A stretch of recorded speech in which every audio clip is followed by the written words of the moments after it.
Assalamualaikum warahmatullahi wabarakatuh. Kami dari kelompok 7 yang beranggotakan Cahyani Pramudita, Ariano Ramadan, dan M. Fikri Abdul Khair akan mempresentasikan hasil diskusi kami yang berjudul Karakteristik Perkembangan Fisik dan Psikomotorik Masa Remaja. Oke, kita ke pembahasan pertama. Perkembangan fisik remaja. Jadi, kita juga harus tahu tentang perkembangan. Perkembangan menunjuk pada suatu proses ke arah yang lebih sempurna dan tak dapat diulang kembali. Perkembangan menunjuk pada perubahan tetap dan tak dapat diputar kembali. Perkembangan juga dapat diartikan sebagai proses yang kekal dan tetap yang menuju ke arah suatu organisasi pada tingkat integrasi yang lebih tinggi berdasarkan pertumbuhan, kematangan, dan belajar. Jadi, yang dimaksud dengan perkembangan fisik adalah suatu proses yang terjadi perubahan dalam aspek fisik seseorang. Adanya perubahan terhadap diri seseorang yang mengarah berubahnya fisik seseorang tersebut menjadi lebih sempurna dan tidak dapat keulang kembali ke bentuk semulanya. Jadi, fisiknya itu udah berubah, berkembang. Untuk aspek perkembangan fisik, fisik dan tubuh manusia merupakan sistem organ yang kompleks. Semua organ ini terbentuk pada periode prenatal atau bisa disebut dalam kandungan. Berkaitan dengan perkembangan fisik, terdapat 4 aspek yang mempengaruhi. Ada sistem syaraf, otot, kelenjar endokrin, serta struktur fisik atau tubuh. Jadi sistem saraf sangat mempengaruhi perkembangan kecerdasan dan emosi individu itu sendiri. Untuk otot, mempengaruhi perkembangan kekuatan ataupun kemampuan motorik individu. Untuk kelenjar endokrin, menyebabkan munculnya pola-pola tingkah laku baru seperti di saat usia remaja. Remaja itu senang lawan jenis dan mulai aktif sebagai anggota ataupun di dalam kegiatan. Untuk struktur fisik meliputi tinggi, berat, dan proporsi individu itu sendiri.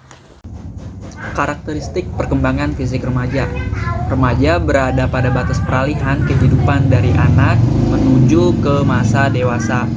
Remaja ditandai oleh adanya kematangan seksual, memantapkan identitas sebagai individu yang terpisah dari keluarga dan menghadapi tugas, menentukan cara mencari mata pencarian.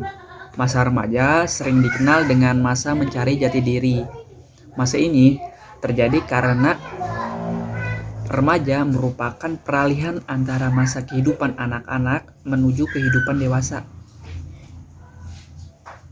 Nah, untuk karakteristik perkembangan remaja terdapat 2 perkembangan. Yang satu perkembangan anatomis, kedua perkembangan fisiologis.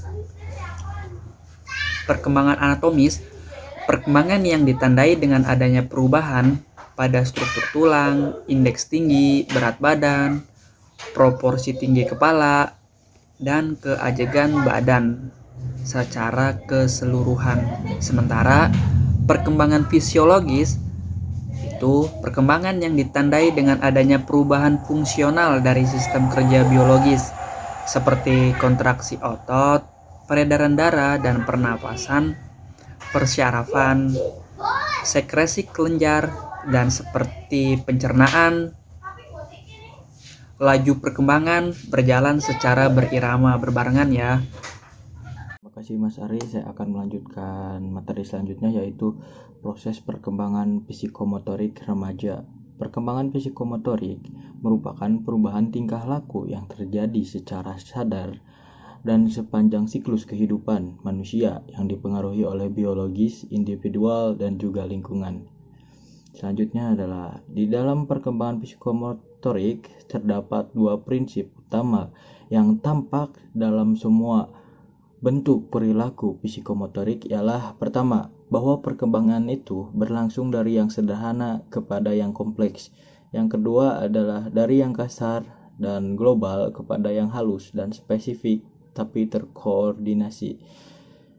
Yang selanjutnya adalah tahapan-tahapan perkembangan psikomotorik. Di dalam perkembangan psikomotorik terdapat tahapan-tahapan yang harus dilalui oleh seorang individu tersebut. Di antaranya tahapan yang harus dilalui melalui tahap kognitif, tahap asosiatif, dan tahap otonomi, yaitu tahapan kognitif. Tahap ini ditandai dengan adanya gerakan-gerakan yang kaku dan lambat. Hal ini terjadi karena anak tersebut masih dalam taraf belajar untuk mengendalikan gerakan-gerakannya. Yang kedua adalah tahapan asosiatif. Pada tahapan ini, seorang anak membutuhkan waktu yang lebih pendek untuk memikirkan tentang gerakannya. Dia mulai dapat mengasosiasikan gerakan yang sedang dipelajarinya dengan gerakan yang sudah dikenal. Dan yang ketiga adalah tahapan otonomi. Pada tahap ini, seorang anak telah mencapai tingkat otonomi yang tinggi.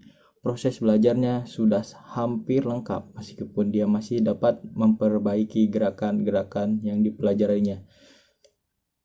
Sekian dari saya akan untuk Mbak Dita melanjutkan materi selanjutnya. Terima kasih. Di sini saya akan membahas tentang faktor yang mempengaruhi perkembangan psikomotorik pada remaja. Yang pertama adalah pola asuh orang tua. Pola asuh orang tua akan sangat mempengaruhi perkembangan psikomotorik seorang remaja ke depannya.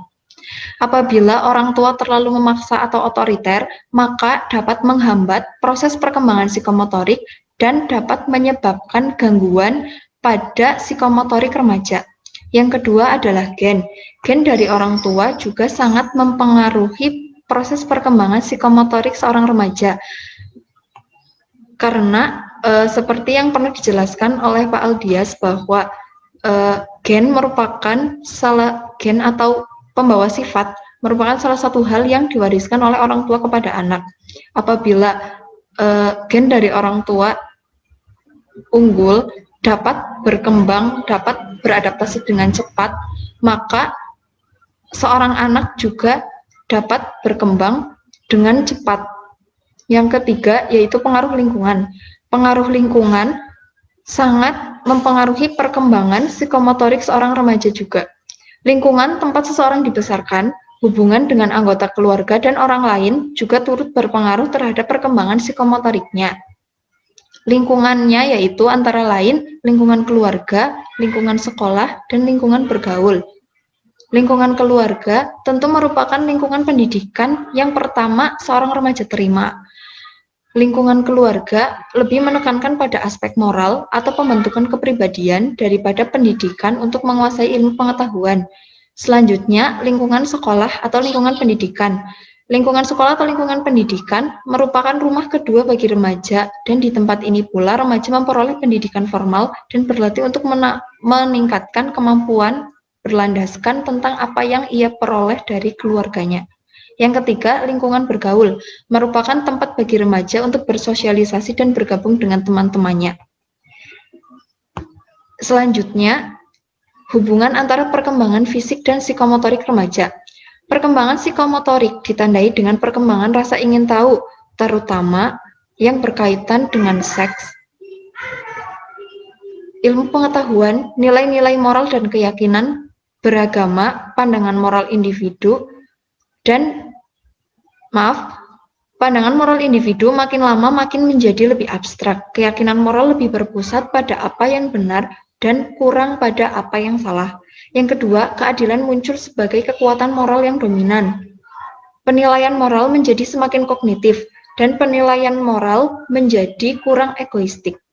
Yang ketiga, perkembangan psikomotorik dan fisik masa remaja dalam pendidikan, misalnya dalam bimbingan remaja dalam tugas perkembangan masa remaja yang mencapai hubungan yang lebih matang dengan teman sebaya. Yang keempat, mencapai peran sosial sebagai pria atau wanita, menerima keadaan fisik dan menggunakannya secara efektif dan mencapai kemandirian emosional dari orang tua dan orang dewasa lainnya. Selanjutnya, perkembangan fisik dan psikomotorik sangat berpengaruh terhadap tingkah laku individu, karena dengan perkembangan tersebut, individu yang awalnya tidak mandiri dapat berkembang terus hingga mampu mengatur kehidupannya sendiri tanpa bergantung pada orang lain. Selanjutnya, implikasi perkembangan fisik dan psikomotorik dalam pendidikan. Peran guru sangat penting dalam membantu peserta didik untuk mengoptimalkan perkembangan psikomotoriknya, baik fisik maupun psikomotoriknya. Dengan memahami karakteristik perkembangan fisik dan psikomotorik peserta didik, maka guru harus mampu mengkondisikan pembelajaran dengan mempertimbangkan karakteristik fisik dan psikomotorik peserta didik dengan cara-cara sebagai berikut. Yang pertama, guru harus lebih memahami dan menghargai perbedaan individual anak atau peserta didik. Seperti misalnya, anak yang tinggi dan pendek, gemuk dan kurus, semua harus mendapat tempat yang benar di dalam hati guru dan mendapat perlakuan yang sesuai dan sama. Yang kedua, orang tua dan peserta didik harus selalu diingatkan tentang pentingnya makanan bergizi untuk pertumbuhan fisik peserta didik, khususnya makanan sehat 4-5 sempurna, bukan makanan yang dibeli atau makanan fast food. Yang ketiga, media pembelajaran. Media pembelajaran yang digunakan harus bervariasi dan yang bisa secara langsung menstimulasi fisik dan psikomotorik peserta didik, misalnya dengan media visual maupun audiovisual. Selanjutnya, guru harusnya lebih banyak memberikan stimulasi supaya mempercepat kematangan perkembangan psikomotorik serta didik, misalnya pemberian layanan, pengajaran, dan bimbingan. Selanjutnya, guru mendorong siswa menentukan pilihan-pilihan sendiri untuk meningkatkan pertumbuhan. Misalnya, untuk tumbuh menjadi lebih dewasa, anak remaja harus aktif mencari lingkungan dan pengalaman yang sesuai dengan kemampuan naturalnya, dan guru mengambil posisi kunci untuk menolong serta menggunakan dan mengembangkan bakat-bakat peserta didik. Yang keenam, lingkungan pendidikan harus menyediakan ruang untuk bermain bagi peserta didik. Dengan bermain, mereka mempelajari segala hal dan yang terpenting, mampu melatih fisik dan psikomotorik mereka. Hal itu juga bisa meminimalisir mereka menggunakan permainan yang menggunakan handphone yang justru berbahaya bagi perkembangan fisik dan psikomotorik mereka. Sekian presentasi dari kelompok kami, kurang lebihnya mohon maaf. Wassalamualaikum warahmatullahi wabarakatuh.